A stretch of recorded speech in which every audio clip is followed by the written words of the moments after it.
저희는 에너지 데이터를 활용해 가지고 이제까지 없던 에너지에 대한 서비스를 만드는 게 저희의 기본적인 미션입니다. 이를 통해서 우리가 이제 받지 못했던 에너지 서비스뿐만 아니고 에너지를 효율화하고 그리고 우리 지금 환경을 조금 더 살릴 수 있는 그런 것에 보탬이 되고자 합니다. 저희는 여전히 작은 회사고요. 하지만 아무리 커지더라도 계속 작은 회사로 남고 싶습니다. 그래서 이제 새로운 혁신들, 새로운 도전들을 추구하는 그런 작지만 큰 집단이고 싶은 그런 곳입니다. 저희 대표님은 최종웅 대표님이시라고 LS 한전에서 사장님을 하시다가 30년 정도 에너지 쪽 일을 하셨고요. 그리고 브라이언 쿠라고 좀 요즘 실리콘밸리에서 유명한 벤처 캐피탈 중에 하나인 포메이션 에잇의 대표입니다. 두 분이 창업을 하셨고요. 그다음에 저는 몇 개월 후에 조인을 하게 됐습니다. 저희는 실리콘밸리에 저희 헤드쿼터가 있고요. 그다음에 하지만 이제 모든 오퍼레이션은 현재 한국에서 이루어지고 있습니다. 연구개발을 포함해서요.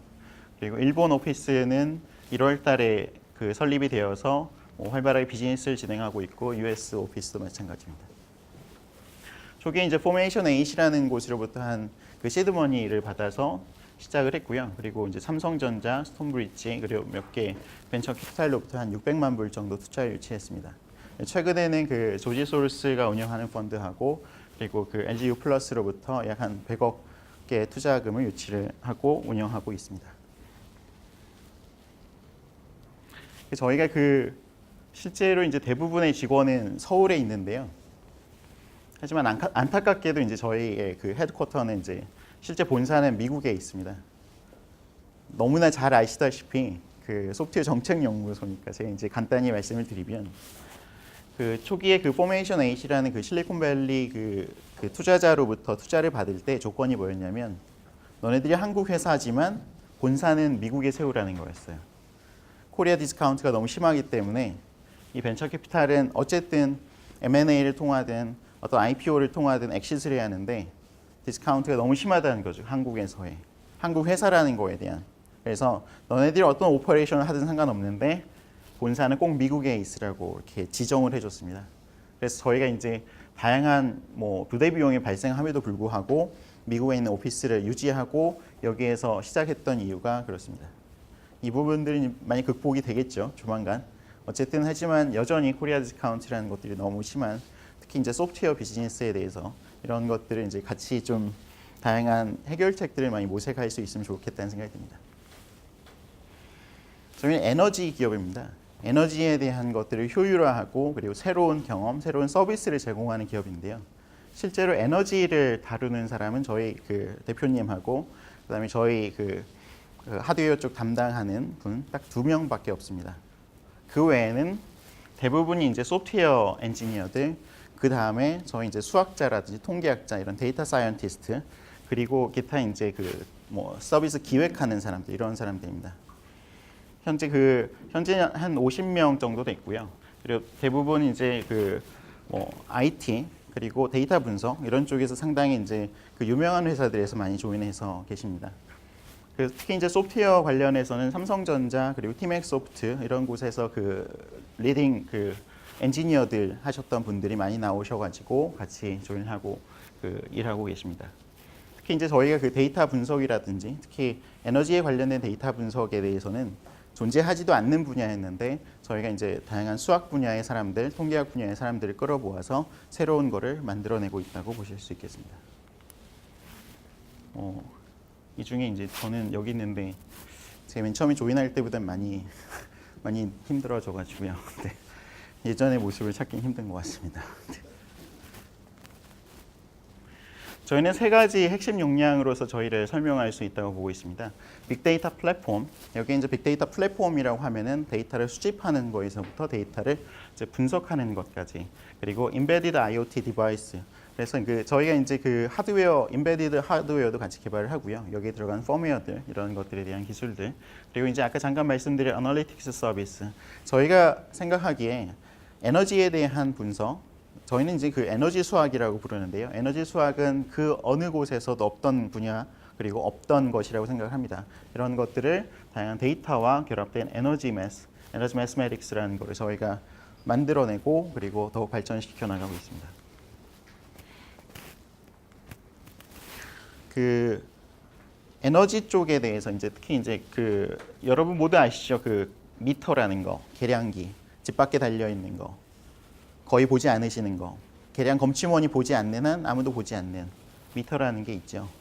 미터라는 거가 사실 100년 동안 거의 변화가 없었습니다. 그러니까 저희 이제 대표님이 맨 처음에 창업을 하실 때에 창업을 했던 이유가 뭐냐면 본인이 약 한 20년 전에 전자식 전력량계를 한국에 최초로 개발을 했는데 실제로 단순히 그 비즈니스적인 이유 때문에 약 한 500여 가지 기능을 스펙을 만들어 놓고 계량 기법에다가 이 스펙을 넣어 놨습니다. 근데 실제로 사용되는 것들은 한 4가지 기능밖에 없어요. 하지만 496가지 기능은 경쟁자들을 따돌리기 위한 스펙들입니다. 굳이 필요하지 않지만 해당 기능을 모두 구현해야지 시장에 진입할 수 있기 때문에 약 한 2년 정도의 그 실제 거리를 만들어 놓게 되는 스펙들입니다. 이런 걸 넣어 놨던 거죠. 하지만 쓰는 건 뭐냐면 과금을 위한 실제로 유효 전력에 측정되는 것, 그것만이 실제로 쓰이는 기능 중에 하나입니다. 저희는 이 미터라는 거를 100년 동안 변하지 않은 미터라는 거를 한번 변화시켜 보고자 하는 것이 저희 1차적인 저희의 목적입니다. 그래서 이제까지 단순하게 요금을 계측하기 위해서 그리고 이제 과금용을 위해서 만들어졌던 미터를 어떤 문제 해결을 위한 미터로서 바꿔나가고 싶다는 거죠. 어떤 차이가 있냐면요. 이 미터들이 설치되고 그다음에 뭐 운영하는 데 들어가는 사실 수조 원의 비용들이 누구에게서 나오냐면 우리에게서 나옵니다. 우리가 미터를 설치하는데 모든 돈을 내는데도 불구하고 우리가 받는 서비스는 없고 한전이 받는 서비스만 있는 거죠. 한전이 과금을 위해서 받는 서비스만 있는 거죠. 하지만 에너지라는 것이 우리가 에너지 없이 어떤 삶을 영위할 수는 없기 때문에 결과적으로는 에너지가 설명할 수 있는 우리 삶이라는 건 너무 많습니다. 따라서 우리는 우리 삶을 매저할 수 있는 디바이스로 바꾸고 이걸 통해서 다양한 문제 해결을 하고자 합니다. 다시 한번 말씀드리지만 이제까지 전력 데이터는 모두 다 전력회사가 수집을 했고요. 모두 다 전력회사에서 관리가 됐습니다. 하지만 이런 것들이 다시 변하기 시작하는 거죠. 여러 가지 IoT 기술들 그리고 빅데이터 관련된 서비스를 통해서 데이터가 수집되는 것들에 대한 원천 소스가 바뀌고 데이터를 통해서 할 수 있는 게 바뀌기 때문에 데이터 소스가 가전회사 혹은 통신회사로 변화될 예정입니다. 여기서 쌓인 데이터들, 특히 이제 에너지 데이터는 국가 기관 산업을 좌지우지할 수 있는 아주 중요한 데이터인데요. 이런 데이터들이 모두 한전에 독점되어 있었고 이 데이터를 가지고 할 수 있는 것들이 한전에서만 할 수 있는 것들이죠. 이런 데이터를 모아가지고 비주얼라이즈하고 그 다음에 스토리를 입혀서 새로운 정보를 국민들에게 전달하고 싶습니다. 근데 이제 아까 저런 것들을 하기 위해서 저희가 드리는 서비스 그리고 이제 고객들에게 보여주는 그 느끼게 하고자 하는 서비스는 어떤 경험들이 이런 3가지입니다.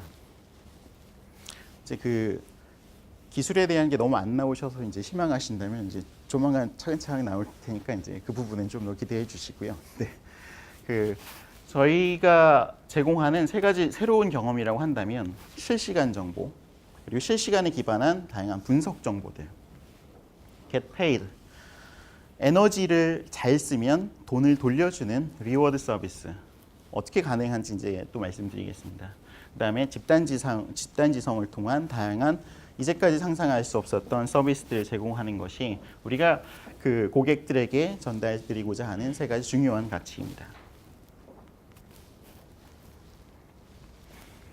그 실제로 그 이제 전기를 통해서 저희가 이제 수집하는 게 전기 에너지인데요. 전기 에너지를 통해 가지고 사람들이 받을 수 있는 가치가 무엇인지에 대해서는 많이들 궁금하실 거예요.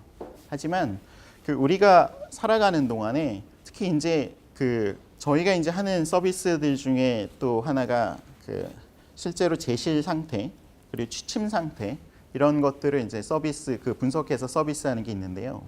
실제 전기 데이터를 보면은 이 사람이 집에 있는지 이 사람이 집 밖에 나갔는지 이 사람이 자고 있는지 분석하기가 너무 쉽습니다. 그 제실 센서를 활용해서 CO2 센서를 활용해 가지고 이제 그런 분석들을 많이 하거든요.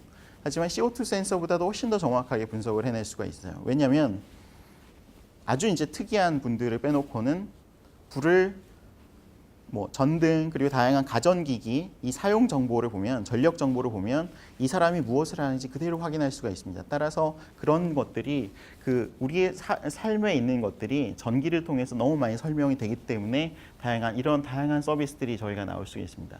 1차적으로는 당연히 전기 요금에 관련된 서비스가 있을 수 있고요. 그 다음에 가전기기에 대한 고장 정보도 저희가 판단할 수가 있습니다. 그리고 어떤 이제 부모님의 상태를 확인할 수도 있고, 그다음에 자녀들에 대한 상태 그리고 자녀들에게 에너지에 대해서 가르쳐 주는 것도 가능하고요.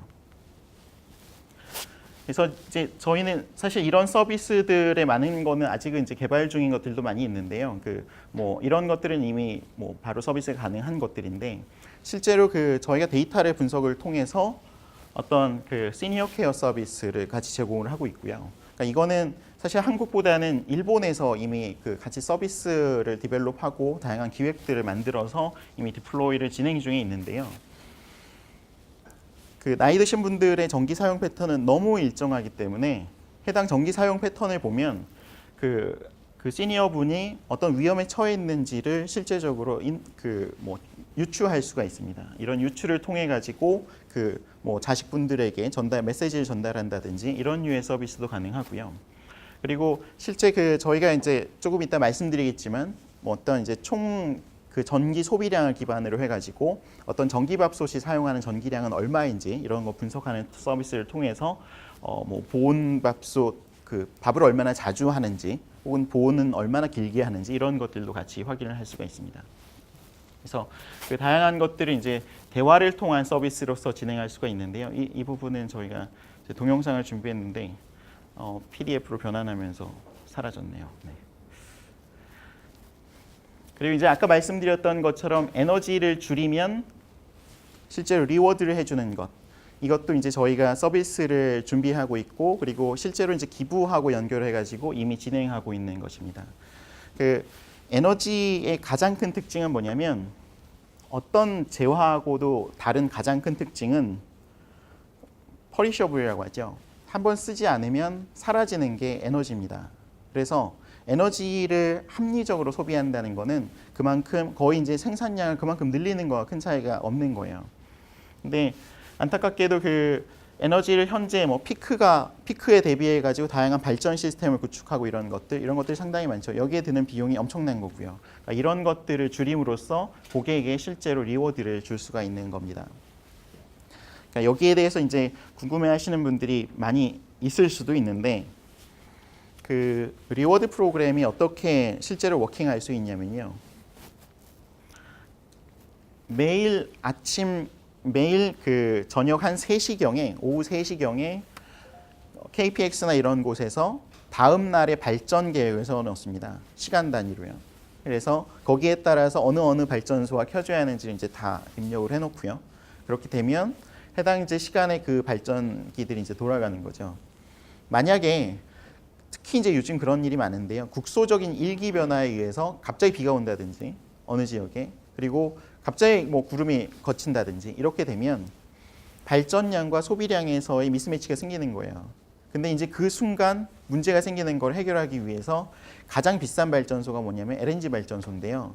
LNG 발전소를 켜라라고 시그널을 내리고 나서 실제로 이게 개통까지 들어가는 데는 약 한 30분 정도가 걸리는 거예요. 30분 정도 때문에 훨씬 더 일찍 켜야 하는 거고 그 다음에 생각지도 못했던 일들이 발생하는 거거든요. 근데 저희가 하는 것들은 뭐냐면요. 완전히 그 반대로 생각하는 거죠.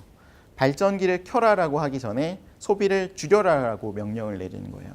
우리 소비자들에게 문자 메시지를 보내는 거죠. 어떤 이제 앱을 통해 가지고 메시지를 보내서 잠깐 꺼주세요라고 메시지를 딱 보내면 생각보다 가정에 있는 부하들 끌 수 있는 거 되게 많거든요. 저희가 이제 이미 여러 차례 실험을 해봤는데 한 10% 줄이는 거는 그냥 등 몇 개 꺼도 되고요. TV하고 그냥 보던 것 좀 꺼도 뭐 한 10%는 금방 줄어듭니다. 약 100만 가구가 참여를 해가지고 10%를 줄이면은 0.5기가와트 0.5기가와트를 우리가 생산할 수 있어요. 이거는 원전 한 5개 정도까지도 커버할 수 있는 용량이거든요.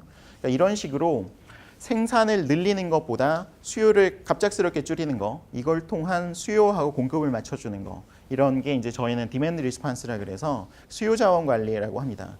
이제까지는 그 누구도 실시간을 통한 수요 자원 관리를 시도했던 적도 없고요. 이런 것들은 저희가 최초로 그 행동 기반의 수요 자원 관리라는 컨셉을 들고 작업을 하고 있는 중입니다.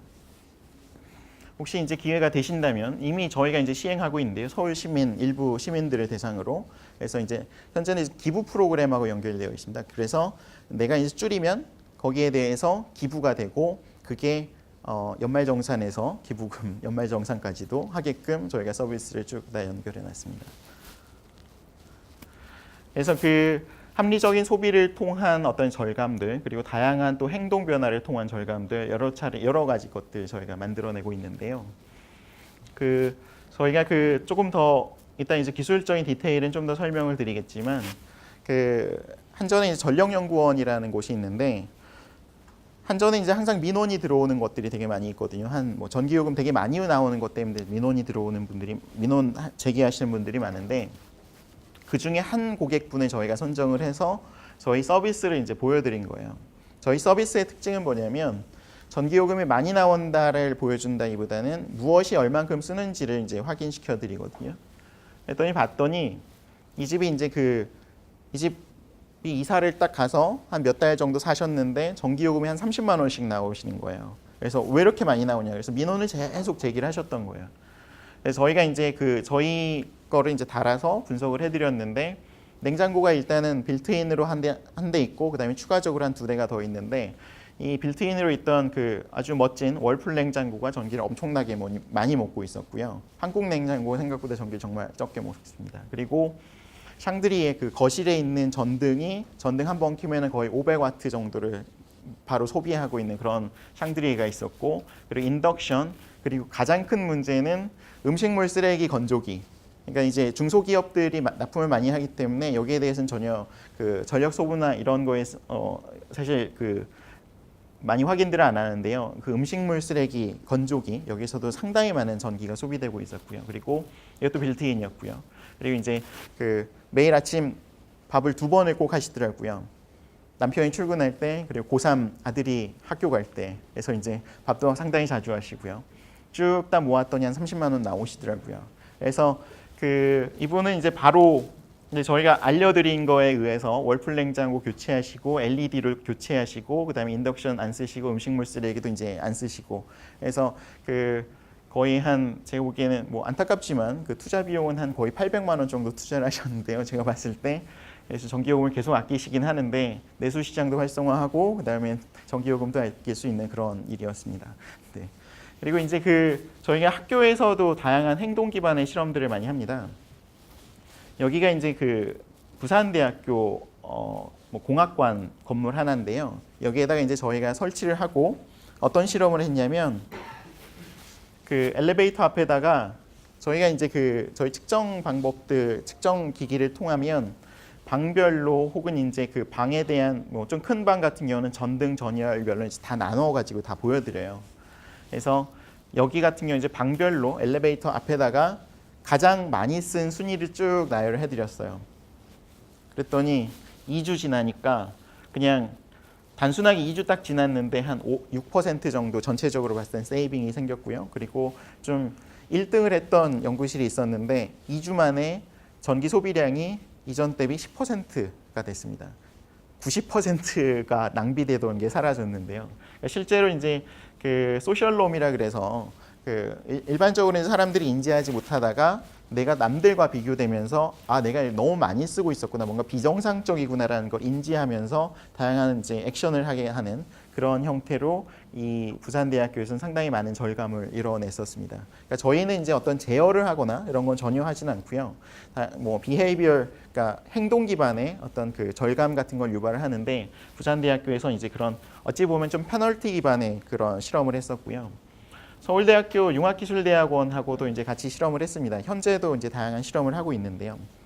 융합기술대학원하고 실험했던 경우는 뭐냐면 이 사람들이 왜 못 줄이는지, 그 다음에 어떻게 하면 더 줄일지 이런 것들을 이제 실제로 행동 기반으로 분석을 했는데 사람들이 이제 다양한 그 학생들이 줄이고자 하는 니즈는 있는데 어떻게 줄일지를 모르는 거예요. 예를 들면 이 전등 같은 거 있잖아요. 근데 좀 뭐 학교 가면은 큰 연구실 같은 데 가면 전등을 일단 학생이 한 명 딱 들어오면은 다 켜는 거예요. 왜 다 켜냐고 물어봤어요. 그러니까 일단 다 켜는 거를 저희가 전기적으로 확인을 한 다음에 왜 다 켜냐고 물어봤더니 제게 뭔지 모르겠어요라 그러는 거예요. 그래서 이제 그러면 아 그래 알았어. 그럼 이제 스위치하고 여기에다가 색상 스티커를 이제 매치해 가지고 붙여드렸죠. 자기 위에 있는 그 스위치 전등이 어떤 스위치인지 확인할 수 있게.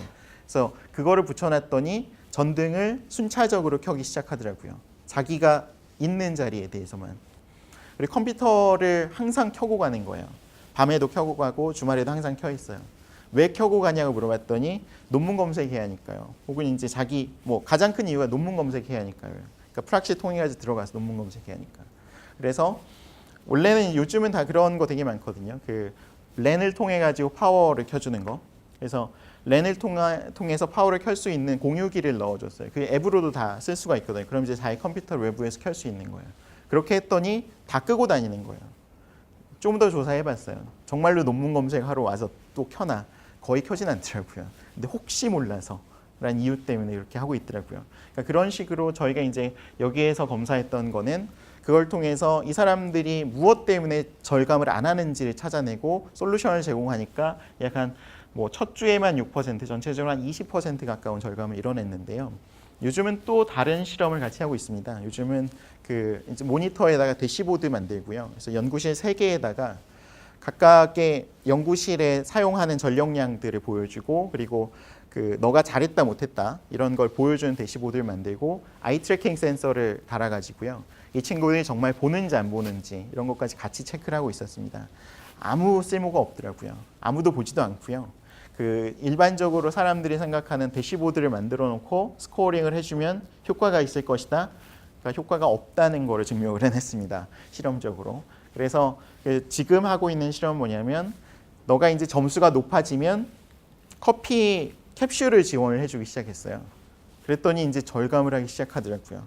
그러니까 자기가 보는 것도 많아지고 실제 대시보드에서 이제 점수가 나오거든요. 그 점수에 따라서 그 사람들이 절감하는 것들, 그 뭐 커피 캡슐을 차지하기 위해서 이런 것들이 같이 일어나고 있습니다. 이런 이제 저희는 그 다양한 행동 기반의 다양한 실험을 통해서 사람들의 행동을 바꾸고 이걸 통한 에너지 세이빙 이런 하는 것들이 저희의 가장 큰 일 중에 하나입니다. 근데 이제 이런 모든 것들이 대부분 이제 저희 수학적인 알고리즘으로 기반을 합니다. 그러니까 1차적으로는 이제 데이터를 먼저 수집을 해야겠고요. 데이터가 수집된 걸 기반으로 해서 다양한 수학적 알고리즘들 저희가 적용을 합니다. 가장 저희가 회사가 가장 많이 알려져 있는 건 에너지 브레이크다운이라는 기술이고요. 그리고 이제 디맨드 포캐스팅 그리고 옵티멀 컨트롤 이런 것들을 하고 있습니다. 조금만 뭐 다양한 이제 저희 특허들이 상당히 많은데요. 특허들은 뭐 계속 가져가고 있고요. 일단 저희가 그 가장 그러니까 2014년도 저희가 처음 창업하고 나서 가장 심혈을 기울여서 만들었던 거는 실시간으로 데이터를 수집하는 거였습니다. 일반적인 이제 스마트 미터, 한국에 깔려 있는 스마트 미터는 대부분 약 한 가장 빠른 게 15분 주기로 이제 데이터가 수집이 되거든요. 15분 주기로 데이터를 수집하면 어떻게 되냐면 내가 전등을 켜잖아요. 뭘 하잖아요. 아무것도 무엇을 했는지 알려주지는 못해요. 전기량이 변한 건 알려주지만 무엇을 했는지 알려주지 못합니다. 그래서 저희는 이걸 이제 초 단위로 모으기 시작한 거예요. 초 단위로 모으면 내가 전등을 딱 켜면 그때 사용한 전력량이 전등만큼 딱 올라가는 거예요. 그 초 단위로 데이터를 수집하기 위해서 저희가 이전에 15분 대비 초 단위 거의 한 뭐 900배 많은 약 1000배 가까운 데이터를 수집을 하기 시작한 거죠. 근데 그 사실상 이제 초 단위에서도 약 15Hz로 데이터를 수집하기 때문에 약 한 15,000배 정도의 많은 데이터를 수집을 하고 있습니다. 그래서 너무 힘들었어요, 초반에. 그러니까 기본적으로 이제 저는 당연히 힘들고 그 다양한 뭐 기술 개발하시는 분들 상당히 힘들었는데요. 정말 힘든 과정을 통해서 이런 저희 플랫폼을 만들어냈습니다. 그래서 현재는 그 뭐 수만 가구 이미 서비스하고 있고요. 그리고 저희가 스트레스 테스트 해봤을 때는 뭐 10만, 100만이어도 리니어하게 스케일러블한 그런 시스템을 만들어놨습니다. 이때 저희가 이제 무엇이 문제였냐면 저희가 이제 전력 회사들, 그러니까 실제 전력망하고 같이 서비스를 연계하기 위해서 가장 큰 문제는 뭐였냐면 24시간 가용성을 가져가는 거였어요. 가용성을 가져가기 위해서 결과적으로 저희는 컨시스턴시를 포기하긴 했습니다. 그러니까 그 어쩔 수 없는 선택들이었는데 뭐 당연히 이제 다 아시다시피 그 분산 시스템에서 하나를 포기할 수밖에 없는 거잖아요. 그러니까 분산 시스템에서 이제 availability, 그다음에 partial tolerance, 그다음에 뭐 consistency 이런 것 중에 하나를 포기할 수밖에 없는데 저희는 실제로 consistency를 포기하고 availability를 가져간 거죠. 그래서 그 데이터는 항상 들어오고 항상 나갈 수 있지만 약 한 최대 1분 이내에 consistency가 깨질 수 있습니다. 근데 저희가 생각했던 거는 컨시스턴시보다 그 데이터의 안정적인 인아웃이 더 중요하다고 판단했기 때문에 그렇게 시스템을 디자인을 하고 개발해냈습니다. 어베일러빌리티요. 그 전력 시장에서 그러니까 예를 들면 현재의 수요가 얼마인지, 현재 공급되는 게 얼마인지, 어디에서 수요가 일어나는지를 확인해야 하는데 전력 시스템에서는 항상 그걸 질의를 하겠죠. 근데 만약에 그 해당 질의가 실패하면 해당 질의에 대해서 우리가 답을 할 수 없다면 문제가 되는 거죠. 근데 그 컨시스턴시 그 데이터에 조금 그 예를 들어서 저희 집 사용자의 실시간 데이터? 네네. 그게 그렇게 중요한가요? 네. 맞지 않으면 전력망이 깨지죠. 전력망? 전력망이요. 전력망이 깨진다고? 네. 그 왜 깨지는 거지? 죄송합니다. 수요보다 공급이 적으면 망가지는 거죠.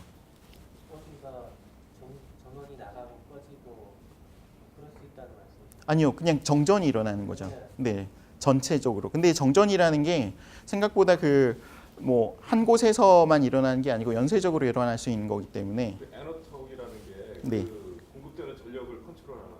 저희는 그 수요를 수집합니다. 아니 그러니까요. 네, 그게 에너톡이라는 게 걱정할 문제가 아니잖아요. 그러니까 예를 들어서 뭐 네. 막된 말로 네네네. 말씀드리면 네. 네, 아니 괜찮습니다. 집에 네네. 10A짜리 네. 달았어요. 네네. 10A 이상 더 쓰면 네, 두꺼비 10A 그 있는 그 퓨즈가 나가겠죠. 네 맞습니다. 그 네, 말씀하시는 거죠? 아니요. 아니에요? 네. 그러니까 저희는 그러니까 실제로 저희는 양 사이드에서 일을 하는데요. 한쪽은 일반 컨슈머고요. 말씀하신 이제 두꺼비 집을 관리하는 두꺼비 집에 저희 센서를 다는 거고 다른 한쪽은 한전이나 전력 거래소 같이 일을 합니다. 유틸리티 회사하고요. 아니 그 제가 의문에 네. 에너톡이라는 데가 왜 그 컨시스턴스 그 전력에 대해서 그 걱정을 하는지가 제가 그건 한전에서 걱정해야 될 일이지. 그러니까 한전이 수요에 대한 데이터를 저희한테도 가져가고 그다음에 그러니까 이건 이제 한국은 약간 좀 상황이 다른데요. 그러니까 저희가 일하는 대부분의 회사는 외국에 있는 유틸리티 회사들이면 한전 같은 그래서 자기네들이 전력을 공급하는 회사들인데 저희 제품을 그냥 고객들에게 그냥 깔아주는 거예요. 서비스로서. 그리고 그 사람들이 가져가는 건 뭐냐면 전력 수요 데이터를 가져가는 거예요. 수요 데이터와 수요에 대한 예측 데이터를 가져갑니다. 컨시스턴시가 깨진다는 게요. 네.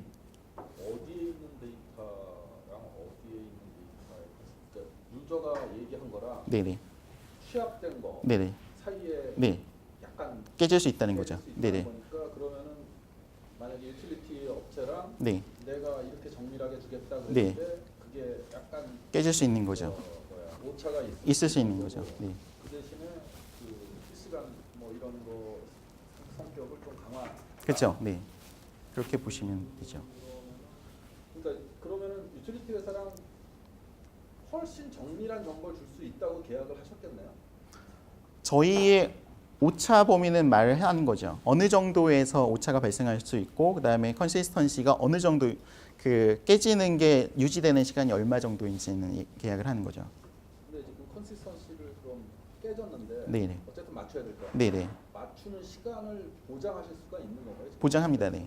그러니까 그 시스템, 그러니까 이게 그러니까 저희가 이제 서비스를 만들 때 어떤 여기에는 나타나 있지 않은데요. 그러니까 리커버리 시스템, 오토 리커버리 시스템을 같이 가지고 있는 거예요. 그러니까 컨시스턴시를 맞추기 위해서. 그러니까 컨시스턴시가 깨진 거를 데이터를 확인을 하면 바로 이제 리커버리 프로세스가 돌아가는 거죠. 트리거링 돼가지고. 아, 실시간이라고 그러지 않았나요? 이건 실시간으로 당연히 도는 거고요. 컨시스턴시가 깨진다는 말이 네네네. 별로 의미가 없고 네. 제가 알고 있거든요. 그러니까 그냥 오차 범위를 어느 정도로 가져간다밖에 안. 왜냐면 어느 순간에 컨시스턴시 맞추면 네. 이미 깨졌는데 이제 맞추려고 네네. 하실 거 아니에요. 네. 그 사이에 다른 게 문제가 또 생기잖아요. 실시간이면. 그러니까 그냥 오차 범위를 어느 정도 수준에서 유지하는 게 아니라 어쩔 때 깨졌다가 다시 싱크가 전체가 딱 맞고 그러는 시기가 있는 건가요? 이제 이 저희 디바이스가 저희가 이제 에너톡이라고 하는데요. 에너톡이라는 저희 어디 있을까요? 저희 저희 디바이스가 저희 센서가 내부적으로 데이터를 저장하고 있어요. 일정 기간에 대해서. 그렇기 때문에 그러니까 특정 시점에는 데이터를 잘 못 받거나 어떤 네트워크 이슈라든지 어떤 이슈로 인해서 안 맞았다가 문제가 생기면 그 센서에게 다시 데이터를 요청을 하는 거죠. 올바른 데이터를. 그러니까 데이터가 늦게 와서 컨시스턴시가 깨지는 게 아니네요. 그러면. 늦게 오는 것보다는 이제 그 뭐 중간에 네트워크가 끊어지거나 혹은 뭐 다양한 이슈들로 인해서 그랬을 수가 있는 거죠. 그러니까 그 딜레이는 별로 중요한 게 아니고. 네네. 정상적으로 도는데도 네.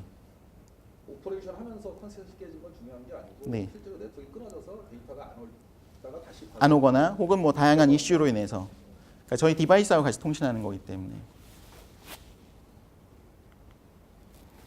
네, 저희 디바이스 이제 이런 형태입니다. 이런 형태를 이제 그 분전반 그 두꺼비 집에다가 바로 끼우면 그 전력량을 측정할 수 있는 디바이스고요. 이걸 통해 가지고 그 가정이 사용하는 총 전력량을 매저를 합니다. 뭐 저희 집 같은 거에는 이제 전력량을 계속 매저를 하는 거죠. 이거는 이제 좀 다른 이야기이긴 한데 기존에 이제 전력량을 측정하는 전력량계 자체가 한 7와트 정도 전기를 먹습니다. 그래서 그 우리나라 그 전체 원자력 발전의 한 0.5% 정도를 전력량계가 다 먹고 있죠. 그래서 이거는 저희 뭐 원래 이제 동영상으로 설치되는 걸 보여드리는 건데 이런 식으로 두꺼비 집에다 꽂아서 센서를 연결하면 바로 이제 와이파이 안에 있는 와이파이 모듈을 통해서 데이터가 이제 전달되는 형태죠. 그래서 다양한 이제 서비스들을 저희가 제공을 하고요. 실시간으로 보여드리는 거, 그다음에 누진 요금이 언제 도달할지, 그리고 이웃과의 비교, 그다음에 가전기기별로 에너지를 얼마나 쓰는지 이런 것들을 확인해 드립니다. 이것도 이제 저희가 계속 실험을 통해 가지고 확인하는 것들인데요. 그러니까 이거는 그러니까 우리나라의 전기요금 체계 자체가 이제 누진 요금제잖아요. 그래서 1단계에서 마지막 단계까지 갔을 때 요금 차이가 한 12배 정도 나는데요. 그러니까 우리가 상식적으로 생각을 하면 요금이 그렇게 차이가 많이 나면 요금이 비쌀 때는 덜 써야 하잖아요. 상식적으로 봤을 때. 그래서 저희가 이제 그래프를 딱 그려보면 하지만 그 시간 단위 사용량 혹은 이제 그 1단위 사용량은 항상 플랫하게 움직입니다. 요금이 높든 낮든 간에 정말 말이 안 되는 상황이죠. 그래서 이제 저희가 그 푸시 메시지를 전달하기 시작한 거예요. 그 누진 1단계 뭐에서 2단계 들어갈 때, 2단계, 3단계 들어갈 때, 4단계 들어갈 때 요금이 몇 배 더 비싸집니다. 이제부터는 얼마입니다. 이런 식으로 메시지를 보내기 시작하니까 사용량이 떨어지기 시작하는 거예요. 한 3단계에서 4단계 정도 넘어갈 때는 그 한 100원 하던 게 200원 이렇게 올라가거든요. 갑자기 사용량이 뚝 떨어집니다. 실제로 이제까지는 사람들이 여기에 대한 가격 자체를 전기요금이 얼마인지 이렇게 바뀌고 있다는 걸 인지하지 못하다가 우리가 이제 인지를 시켜주니까 거기에 대해서 같이 이제 전력 사용량이 변하는 걸 확인할 수가 있었고요. 뭐 다양한 그 개별 가전들에 대한 모니터링을 통해 가지고 뭐 온도에 따라서 에어컨을 어떻게 사용하시는지 이런 것들 분석하는 것들. 뭐 예를 들면 현재 이건 난방기기인데요. X축이 온도고 Y축이 전기 사용량입니다. 여기 보시면 이제 가파르게 올라가는 것들 보실 수 있죠. 그러니까 이런 것들이 이제 난방기기인데요. 이 난방기기들에 대한 분석을 통해 가지고 실제로 이 사람이 언제 난방기기를 켜는지, 냉방기기 에어컨으로 보면 언제 그 에어컨을 켜는지를 저희가 확인할 수가 있습니다. 그러니까 어느 정도 온도가 되면 이 사람들이 이걸 켜기 시작하는구나라는 걸 계산을 해서 실제로 이제 저희가 제공하고 있는 서비스가 뭐냐면 이 사람의 어떤 이제 목표 사용량, 전기 사용량에 대해서 내가 한 5만 원 정도만 쓰고 싶다라고 하면 5만 원에 맞춰서 그 5만 원과 그리고 이달의 기온의 분포를 맞춰 가지고 각 일별로 얼마씩 쓰면 됩니다라고 이제 저희가 제안해 드리는 그런 서비스도 이제 같이 만들어 드리고요. 그러니까 그거는 이제 사실 그 마코브 디시전 프로세스를 이용해 가지고 모델링 되고 실제로 그 다이나믹 프로그래밍을 통해서 그 솔루션들이 계산이 됩니다. 그리고 이제 다양한 이제 자기 기기들 여기 이제 건물 같은 건데 건물에서는 실제로 어떤 식으로 오퍼레이션이 되는지 이 경우 같은 경우 예를 들어 보면 습도가 84% 이상이면은 온도가 15도 이상일 때 냉방기기가 동작한다. 혹은 뭐 몇 도 이하일 때는 냉방기기가 어떤 패턴으로 동작한다. 이런 것들을 데이터를 통해서 분석을 해서 실제로 빌딩 오퍼레이터에게 이런 식의 오퍼레이션이 되고 있다는 것을 전달해 드립니다. 아까 말씀드렸던 것처럼 예전에는 이제 15분 데이터로 기본적으로 이제 가장 빠른 게 15분 데이터인데 이거를 거의 1초 간격으로 저희가 15Hz 초단위 한 15번 정도 샘플링을 해가지고 데이터를 수집을 하고 있습니다. 이걸 통해 가지고 다양한 분석들이 가능한 게 저희의 강점이라고 볼 수 있습니다. 이게 사실 이제 저희 되게 펀더멘탈한 저희 기술 중에 하나인데요. 아까 이제 보신 것처럼 전기 사용량은 여기 이제 총량만 매저를 하고요. 그러니까 저희 집에서 전체 사용하는 총량만 매저를 하고 센서를 통해서 이 센서된 데이터가 분석을 통해 가지고 냉장고는 얼마, 세탁기는 얼마, 밥솥은 얼마, 에어컨은 얼마 이런 식으로 이제 분리를 해가지고 저희가 보여드립니다. 여기에서 사용되는 것들은 이제 다양한 그 가전기기들에 대한 패턴 그리고 어떤 이제 행동 양식 이런 것들을 같이 포함해가지고 이제 분석을 하는 기술이고요. 약간 좀 알고리즘에 대해서 아주 간단히만 설명을 드리면 저희가 한 2에서 4주 정도의 로 데이터를 계속 수집을 하고요. 그걸 통해 가지고 이 집에 어떤 가전이 있는지 디텍션을 합니다.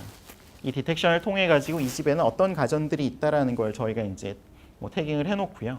그래서 1024번에 대해서 김치 냉장고가 들어가 있다. 이 가정에는 이런 것들이 있다. 이런 걸 만들어내고요. 그다음에 이거 실제 이제 뽑아진 거하고 그다음에 그 다양한 다른 저희 데이터베이스를 활용해 가지고 이것이 김치 냉장고인지 무엇인지 같이 확인하는 과정을 거칩니다.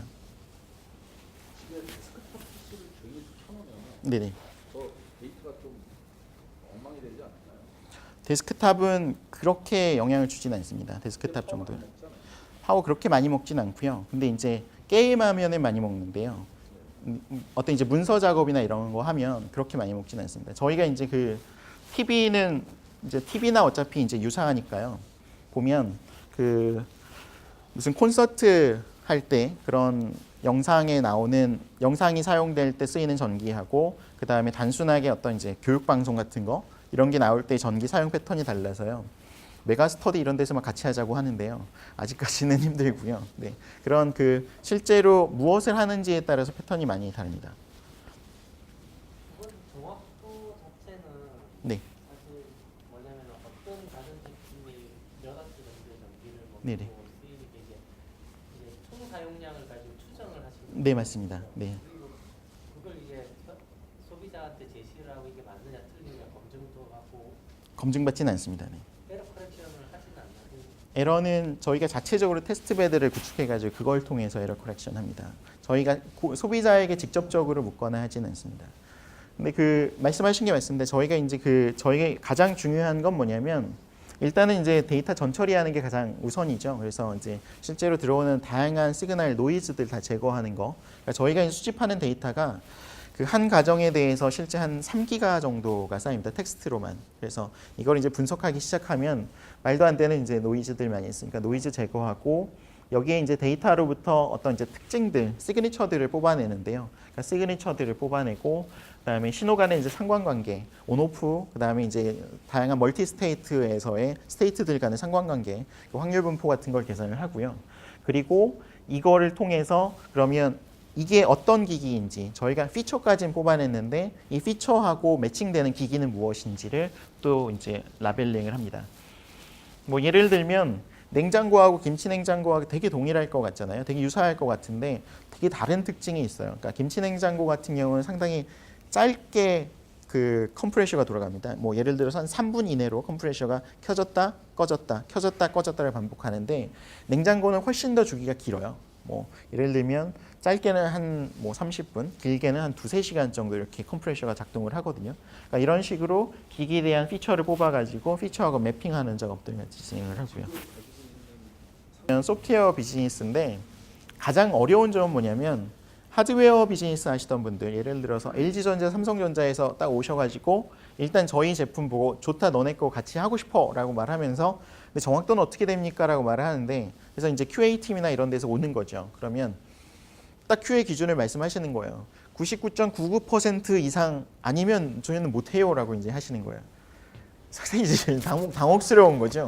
이 분석 서비스인데 당신이 구글에서 검색했을 때 99.99% 당신이 원하는 사이트를 찾아줍니까? 라고는 이제 말하고 싶은데 아직 이제 파트너십이 안 맺어졌으니까 말을 못 하고요. 네, 그런 이제 하드웨어에서 요구하는 QA 조건하고 소프트웨어에서 원하는 분석 서비스에서 원하는 QA 조건이 완전히 확연히 다름에도 불구하고 이제까지 한국의 많은 회사들이 그런 QA 조건을 계속 요구하는 건 사실입니다. 거기서 얘기하는 QA가 분석이라고 그러는 건 정말 바보 같은 사람이 왔던 거고 저 디바이스 걸잖아요. 네네. 걔 고장률 뭐 이런 거 그거는 했었어야 되는 거거든요. 그거는 이제 기본인 거고요. 저 네네. 분석을 99.9라고 그러는 그런 분들이 있습니다. 거 가끔 네. 있죠. 근데 생각보다 많이 했습니다.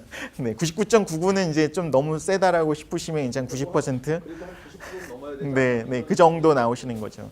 근데 그게 잘 아시다시피 이거는 그 소프트웨어라는 거는 환경에 상당히 디펜스한 거잖아요. 어느 환경에서 분석하느냐, 혹은 이제 어떤 검색어, 어떤 사이트 풀에서 검색을 하느냐에 따라 많이 차이가 있는데 그런 것들에 대한 전혀 고려가 없이 이제 진행이 되는 거죠. 그리고 실제로 소비자가 느끼는 그 감성이라는 건 완전히 다른 건데 이런 분석 서비스에서 그런 것도 이제 많이 좀 이해가 안 되는 부분이 있습니다. 그러니까 약간 이해가 안 가는 가전회사랑 제휴를 해서 어떤 게 있는 그러니까 어떤 신가전을 만들어서 자기네들이 이거는 뭐 전력 사용량이 어떻겠다 자기네들이 알 거잖아요. 네네. 그거랑 이 여기서 하는 전력량 분석 서비스랑 무슨 관련이 있어서 제휴 관계를 맺어야 되는지가 왜냐면 전력 회사라는 전 이해가 가요. 그러니까 개인의 또 집에서 전력량 분석을 전기용하고 싶다도 이해가 하는데 가전회사랑은 어떤 관계? 가전회사들이 돈을 가장 많이 쓰는 곳 중에 하나가 어디냐면요. 실제로 자기네 가전을 어떻게 쓰는지 확인하는 데 있습니다. 마케팅하기 이전에 정말 많은, 그러니까 여러분들이 모르시는 곳들에 사람들이 테스트베드를 꾸려놓고 24시간 CCTV로 확인하면서 가전을 어떻게 쓰는지 연구하는 곳들이 많이 있어요. 뿐만 아니고 가전을 설계할 때 가전 설계의 기준은 뭐냐면 가전을 어떻게 쓰느냐예요. 저희가 이제 그 가전에 대해서 사용량과 사용 패턴을 보면 이 가전이 어떻게 쓰이는지 사람들이 가전을 어떻게 만들어야 좋아할지를 확인할 수가 있거든요. 전기밥솥에 대해서 언제 밥을 한다고 생각하세요? 저희가 데이터 분석을 해봤을 때 점심 때 밥하는 사람 아무도 없습니다. 아침 이른 아침, 그다음에 밤에 밥을 합니다. 적어도 만약에 그런 상황이라면 전기밥솥을 켰을 때 밝은 불이 나오는 게 좋겠죠. 대낮에 밥하는 사람 없으니까요. 그러니까 그런 식으로 가전기기를 언제 어떻게 쓰는지를 알아야지 사람들이 가전기기 제대로 만들 수 있는 거고요. 1차적으로는. 2차적으로는 특히 이제 저희 삼성전자 에어컨 쪽하고 일을 많이 하는데 그 사람들의 그건 뭐냐면 에어컨들을 많이 써줬으면 좋겠는 거예요. 사람들이. 왜냐하면 많이 써야지 나중에 또 빨리 바꾸죠. 몇 번 쓰지도 않았는데 10년이 지났는데도 바꿀 수는 없잖아요. 많이 쓰게 하려고 봤더니 전기요금이 걱정돼서 못 쓰는 거예요. 그래서 저희 거를 그냥 같이 덤으로 주고 봐라, 써봤자 전기요금 그렇게 많이 나오진 않는다라는 걸 증명해주고 싶은 것도 있는 거예요. 세 번째로 이제 글로벌한 이제 경쟁 관계인데 하이얼이나 이런 중국산 제품들이 전기 되게 많이 먹어요. 이 사람들은 자기 거 가전이 얼마나 에너지 이피시언한지, 그래서 ROI가 얼마나 높은지를 알려주고 싶은 거고요. 그다음 마지막으로는 가전에 대한 선제적인 AS 서비스. 그러니까 저희가 이제 이따가도 보여드릴 텐데 냉장고에서 고장이 나는 거를 저희가 이제 추적을 해가지고 알려드렸습니다. 그래서 그걸 통해 가지고 실제 선제적인 AS 서비스를 받을 수 있었던 게 있고요. 그런 한 4가지 이상의 큰 꼭지로서의 다양한 서비스들을 제공할 수 있는 게 가전회사로는 가장 큰 메리트라고 보고 있습니다. 더불어서는 에너지 산업으로까지 진출하고자 하는 욕망이 있는 거고요. 그래서 말씀드린 거를 저희가 하기 위해서 이런 이제 이건 좀 옛날 버전인데요. 가전에 대한 시그니처를 뽑아내는 디바이스를 저희가 또 따로 만들었고요. 거기에 대해서 앱까지도 만들어 가지고 이 사람들이 그냥 꽂으면 이 꽂고 나서 이제 가전을 사용하면은 여기에 대한 시그니처들이 다 뽑히는 그런 것들이 만들어져 있습니다. 현재 이런 기기가 뭐 이미 이때는 300개였는데 지금 1,300개 있고요. 그다음에 데이터 수집 일수, 가전별 일수를 보면은 한 5만 일, 그다음에 수집 포인트로는 약 5억 개 이상의 포인트들이 있죠. 그래서 현재는 이제 뭐 이런 테스트 베드가 다 구축이 되어 있어서 한 50여 가정에 대해서는 저희 집을 포함해서 개별 가전에 대해서 이런 것들이 다 달려 있고, 그다음에 총량을 다시 뭐 매저할 수 있는 이런 테스트 베드가 다 뿌려져 있습니다. 아까 말씀드렸던 것처럼 이제 그 가전 제품에 저희가 봤을 때 이 냉장고가 이제 이상이 있는 거예요. 실제로는 그 냉장고가 이상이 있었다고 저희가 디텍트 했다기보다는 냉장고를 저희가 못 찾았어요. 냉장고가 있는 집인데. 그래서 도저히 나는 못 찾겠다고 말을 했는데 혹시 모르니까 AS를 한번 불러보라고 했더니 AS를 갔다 오더니 저희가 찾을 수 있었습니다. 그러니까 완전히 그 컴프레셔의 그 컴프레셔 부분이 고장이 나가지고 계속 그 컴프레셔가 켜져 있었던 형태였거든요. 그래서 전기요금이 상당히 많이 나왔던 것이 많이 줄어든 형태였고요. 그래서 말씀드린 것처럼 이제 그 다양한 가전들에 대한 고장이나 그리고 가전 행동 패턴을 아니까, 소비 패턴을 아니까 여기에 대한 맞춤형 광고까지, 타겟티드 에이드, 뭐 어드버타이즈먼트까지 같이 서비스를 현재 기획하고, 뭐 일본 쪽에서는 이미 구현이 되어서 진행하고 있습니다. 뭐 이런 것들은 이제 저희가 이제 해커톤이라는 거를 또 진행을 하는데요. 올해는 그 다음 주 한 금요일 정도에 서울대학교에서 진행을 하는데요. 작년에도 저희가 해커톤을 한번 했었습니다. 저희 API를 가지고 학생들에게 이제 뭐든 개발해 보라라고 이제 진행을 했었는데, 이 돔이라는 거는 뭐였냐면 대부분 이제 저희가 그 모집했던 게 서울대, 카이스트, 포항공대 친구들이었거든요. 서울대 걔들은 이제 대부분 기숙사 사는 친구들이 많았는데, 기숙사에서 이제 빨래 들고 빨래 세탁실 가면은 빨래통이 다 차 있는 거예요. 그래서 다 기다리잖아요. 그게 너무 싫어서 세탁실에 전기 모니터링 장치를 달고, 그래서 세탁기가 몇 개 비었는지를 푸시 메시지로 알려주는, 예약 걸어놓으면은 세탁기가 비면 푸시 메시지가 날아가는 그런 서비스 앱을 만들어서 릴리즈를 했었어요. 이런 이제 게임 같은 거는 그 전기 사용량에 따라서 이거 그 뭐지, 물고기 예전에 그 유명했던 게임 있잖아요. 네, 개복치 맞습니다. 그래서 개복치가 집안의 전기 사용량에 따라서 왔다 갔다 하다가 암초를 만나서 죽고, 그래서 전기 사용량에 따라서 개복치 뭐 게임을 하는 이런 것들까지 이제 거의 한 10개 가까운 게임 및 다양한 유틸리티들이 나왔습니다. 그래서 그러니까 저희도 상상하지 못했던 API를 가지고 만들어낼 수 있는 것들이 워낙 많아서 계속 이제 해커톤을 통해서 아이디어를 발굴해 나가고 있습니다. 네. 국가의 데이터 분석은 사실 이제 한국에서의 일이고요. 그러니까 사실 이제 한국은 그 전력 산업으로 보면 상당히 뒤처져 있는 나라입니다. 미국 같은 경우는 그 전력 공급 업체가 뭐 주마다 몇백 개씩 있는 거죠. 영국만 하더라도 한 2천여 가지 이상의 요금제와 유틸리티 컴퍼니가 있고요. 일본 같은 경우는 올해 4월부터 전력시장이 자율화가 돼가지고 전력시장에 뛰어든 업체가 100여 개입니다. 현재 신청한 것만 100여 개인데 그 중에 하나가 이제 소프트뱅크고요. 그리고 이제 라쿠텐이라는 그 쇼핑몰 회사 이런 데도 들어오고요. 다양한 곳에서 실제로 이제 들어옵니다. 소프트뱅크가 하고 싶은 게 뭐냐면 자기네가 팔고 있는 그 무선 핸드폰, 그리고 그다음에 브로드밴드, 그다음에 전기를 세 개를 묶어 가지고 요금제를 만들고 싶은 거예요. 세 개를 모두 묶어서 왜 이제 브로드밴드 핸드폰은 정액제인데 전기는 정액제가 아니냐는 거죠. 세 개를 다 묶어 가지고 그냥 정액제를 만들어 버리는 거예요. 그러니까 그런 류의 것을 하기 위해서 실제로 이제 사람들의 사용 패턴을 분석하고 어떤 식의 리워드를 통해서 소비를 줄일 수 있는지 이런 것들을 같이 연구하고 있습니다. 그래서 이제 다양한 뭐 저희가 저희 데이터뿐만 아니고 사실은 이제 그 저희 데이터 저희 기기로부터 수집되는 데이터뿐만 아니고 다양한 센서 데이터 이런 걸 수집할 수 있는 플랫폼까지 확장해서 만들어 놨고요. 그래서 다양한 데이터들을 수집하고 분석하는 거를 같이 진행하고 있습니다. 이 국민 DR이라고 저희 하는데요. 그러니까 가정에다가 소비를 줄여달라고 요청을 하고 이걸 통해 가지고 거의 이제 발전 회사의 느낌, 네가와트라고 하는데요. 네거티브 플랜트를 만들어내는 거 이런 게 이제 저희가 하는 국민 DR이라는 겁니다. 그래서 에너지 시장으로부터 어떤 감축 요청이 오면 이걸 이제 저희 소비자들, 저희 파트너들, LGU 플러스 혹은 이제 삼성전자, 그다음에 현대통신 이런 곳에다 감축 요청을 내리면 그 사람들이 가지고 있는 고객들에게 감축 지시가 내려가서 즉각적으로 네거티브 플랜트가 그 동작할 수 있게끔 이런 식으로 이미 그 저희 생태계를 꾸며놓고 있고요. 조금만 더 자세히 보시면, 그러니까 어떤 이제 그 에너지 미션이라고 전달이 됩니다. 이만큼 전기를 해당 시간에 이만큼만 전기를 써주세요라고 하면 그리고 이제 다양한 가이드들이 나가고요. 거기에 대해서 소비자가 그만큼 그 이하로만 써주게 되면 다양한 인센티브를 전달하는 형태로 진행이 되고 있습니다. 근데 결과적으로 이제 이런 것들이 다 시뮬레이션하고 매스매티컬한 이제 알고리즘을 풀어가지고 하는데요.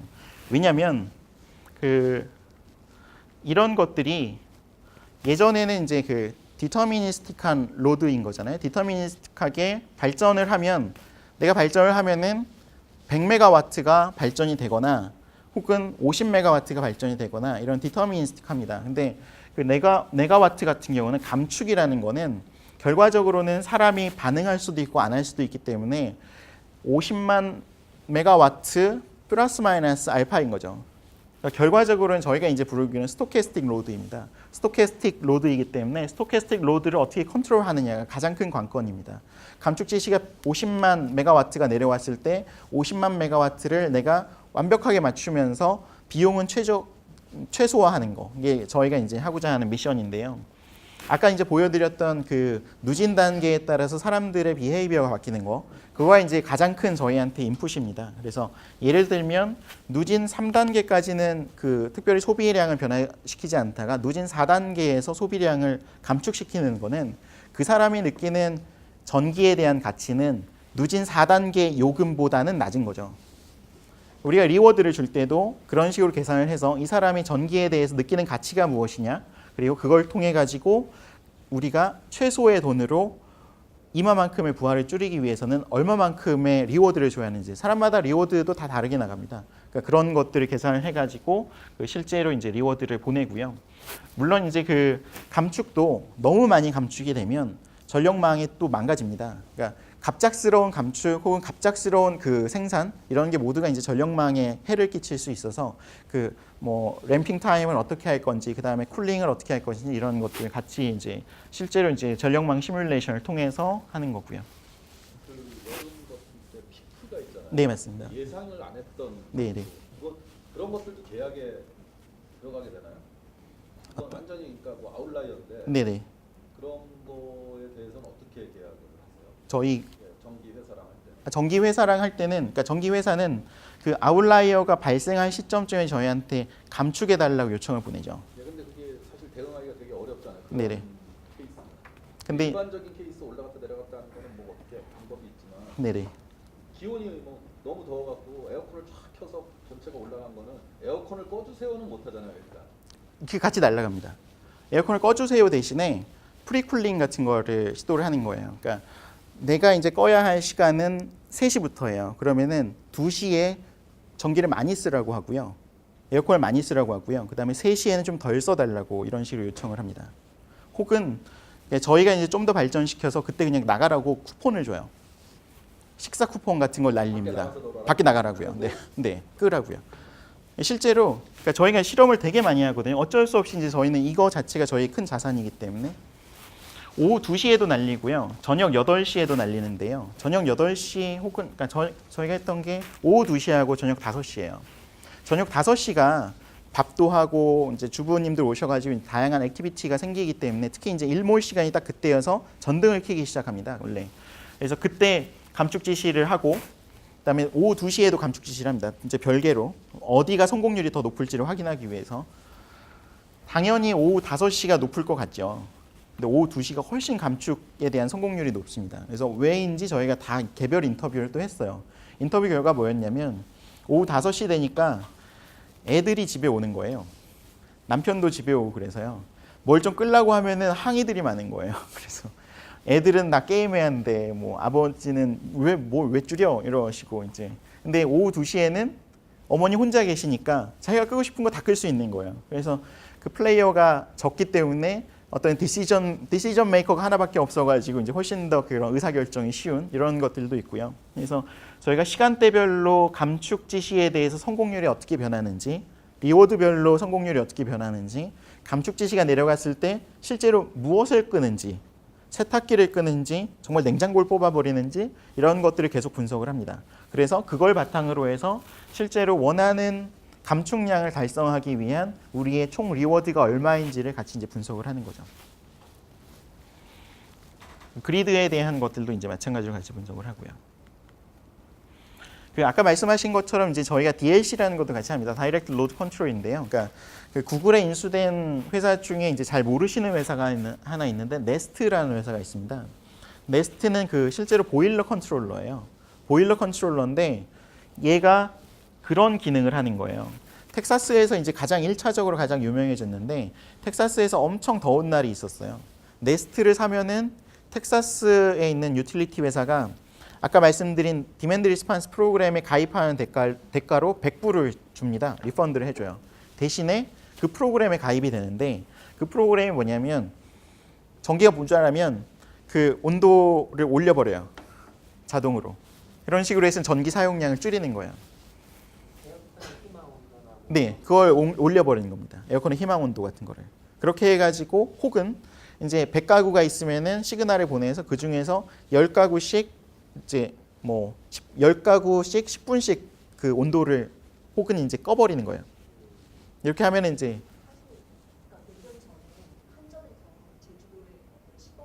했었죠. 그때는 저희 회사가 없었어요.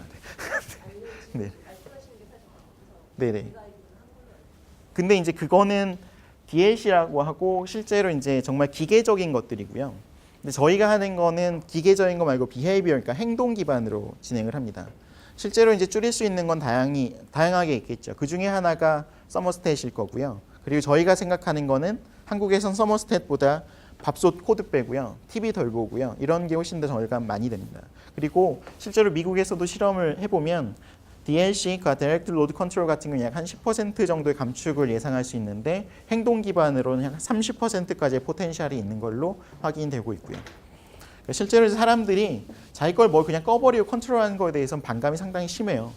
자기가 크게 불편하지 않더라도 어느 순간 온도계 올라가 있거든요. 그럼 되게 싫어하거든요. 그러니까 그런 거 말고 실제로 사람들에게 시그널을 보내고 사람들이 액션할 수 있게 함으로써 훨씬 더 서스테이너블하고 포텐셜을 많이 가져갈 수 있다고 보고 있습니다. 하지만 어쩔 수 없이 저희도 이제 시스템 에어컨, 삼성전자, LG전자 이런 곳들과 같이 이제 DLC도 같이 진행을 하고 있고요. 뭐 다양한 회사들 혹은 이제 다양한 캠퍼스 이런 곳들도 같이 하는데 저희 절에서도 같이 하고 있고요. 네. 절에서 보일러를 많이 씁니다. 네.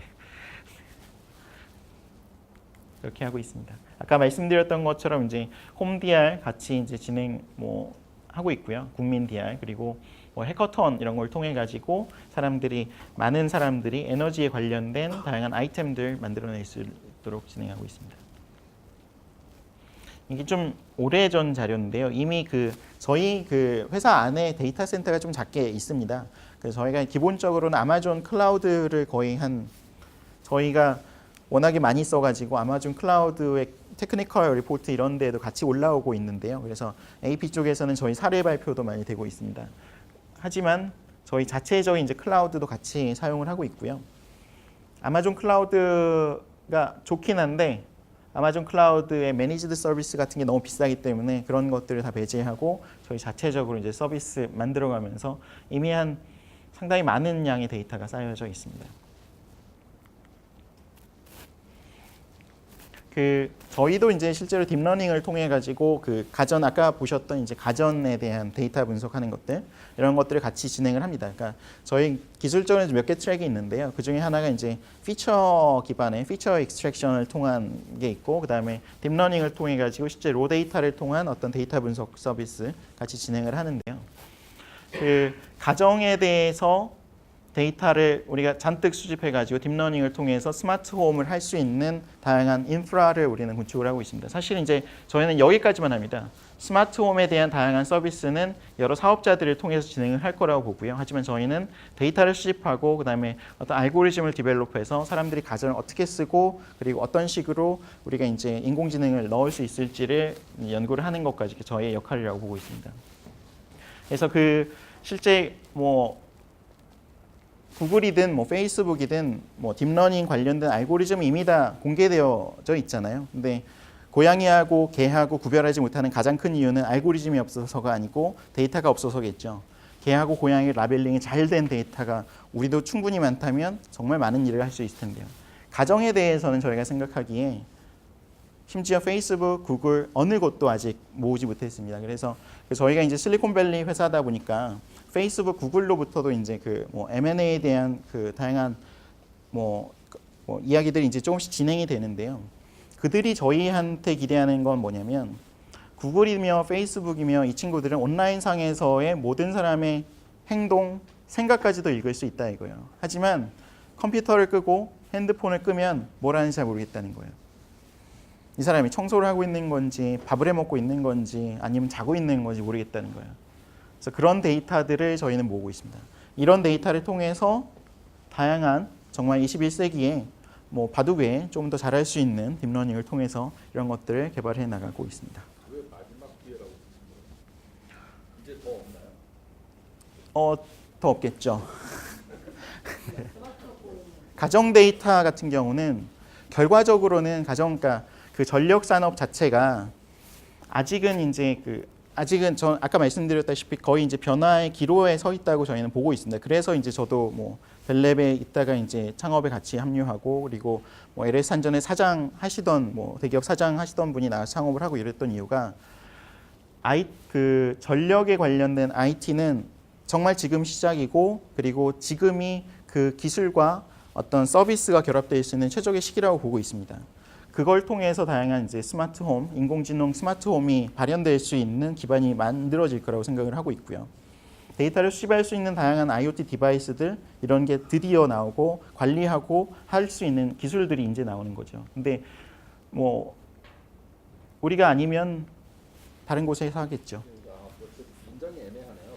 그러니까 저는 딱 느낌에 가정 데이터를 보유할 수 있는 이제 시작이다. 네네. 막 이제부터 시작이다라는 네. 느낌인데 마지막이라고 써서 이상했더니 보니까 앞에 걸 보면 선점할 수 있는 네. 마지막이에요. 네. 누구든 가질 수 이걸로 있겠죠. 끝이라는 게 아니라 네. 최초이자 우리가 처음이자 정말 가장 잘할 수 있는 기회라고 보고 저희도 같이 하고 있습니다. 스마트홈이요. 스마트홈이 여기서 그리는 스마트폰 딥러닝 데이터를 모아 딥러닝까지 시켜서 그다음에 홈을 어떻게 스마트하게 업그레이드를 한다는 건지 여기서 쓰는 스마트폰이 뭔가 다른 점이나 우리는 미래상 같은 게 있을 것 같아요. 스마트홈에 활용하는 걸로 이제 정확히 드릴 수 있을 거고요. 네, 스마트홈에 대해서는 정말 다양한 것들이 있겠죠. 그러니까 뭐 저희는 기본적으로 에너지에 관련된 에너지와 어떤 이제 가전들 그리고 생활하는 데 하는 서비스들 이런 거에 대한 오토메이션 그리고 이런 거에 대한 효율화라고 말씀드릴 수 있을 것 같습니다. 어떤 이제 에너지 관점에서만 보면요. 그러니까 그 저희가 이제 같이 일하고 있는 회사 중에 미국에 있는 가장 유명한 회사 중에 하나가 인페이즈라는 이제 솔라 관련된 회사입니다. 캘리포니아에만 이미 한 10만 이상의 어떤 솔라 패널을 이미 공급을 했고요. 어마어마한 숫자입니다. 그 정도면. 그래서 이제 캘리포니아가 문제가 되는 게 뭐냐면요. 이제까지는 당연히 그 점심때 정도의 피크가 발생했잖아요. 그게 없어졌어요.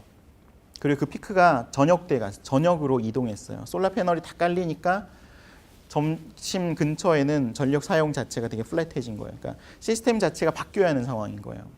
그래서 사람들이 이제 그 디맨드에 대한 속성에 그 어떤 이제 공급에 대한 속성이 바뀌니까 디맨드 사이드도 이제 같이 바뀌어야 하거든요. 그래서 그 배터리가 들어와야 하는데 배터리가 들어와서 다양한 이제 또 역할을 해줘야 하는데 배터리가 들어오기 이전에 더 중요한 건 뭐냐면 수요를 이해하는 거예요. 그래야지 배터리를 활용할 수가 있거든요. 그래서 이제 저희 회사하고 이제 같이 일을 하는 이유가 배터리는 뭐 2년 후, 3년 후에 도입이 될 것이다. 하지만 배터리를 활용하기 위한 어떤 수요에 대한 이해 그리고 이걸 기반으로 해서 최적의 배터리를 활용하는 알고리즘을 만드는 거를 같이 진행을 하고 있습니다. 그것도 네. 네네 맞습니다. 네네. 그래서 에너지에 관련된 스마트홈이라고 하면 이미 저희는 시작하고 있고요. 그 외에도 뭐 다양한 서비스들이 가능할 거라고 보고 있습니다. 네.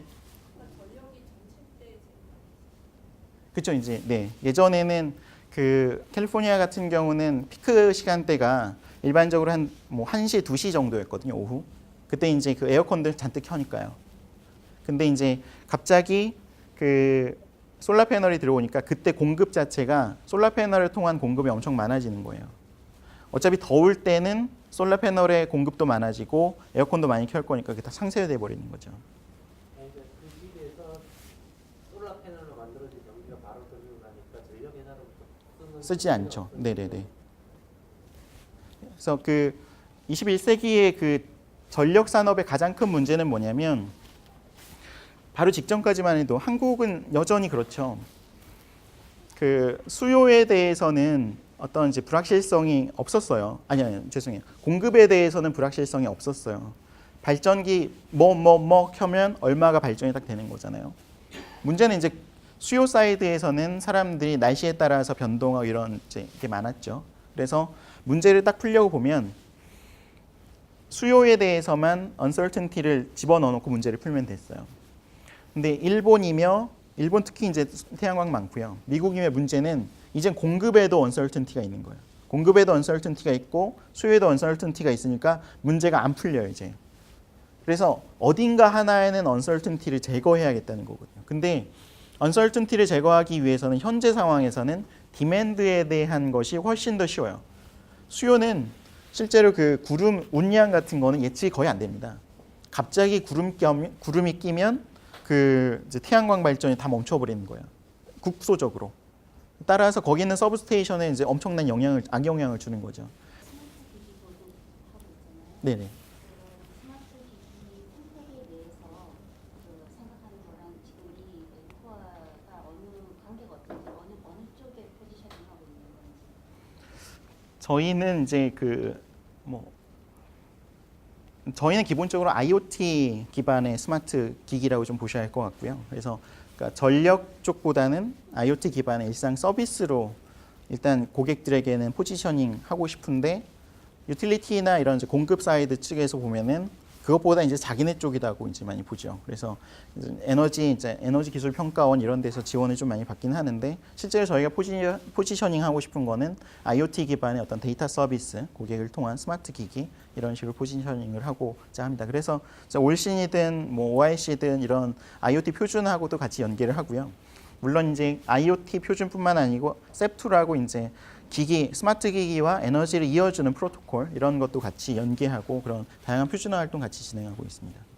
나중에 그 스마트 미터링을 통해서 데이터는 네. 어쨌든 뭐 클라우드든 한 곳에 모일 거 아니에요. 네네. 그때 그 나올 수 있는 데이터하고 여기서 수집하는 데이터가 틀릴 수 있나요? 여기서 수집하는 거는 사실 이제 거의 로 데이터 뭐 전기 사용량만 측정이 되고요.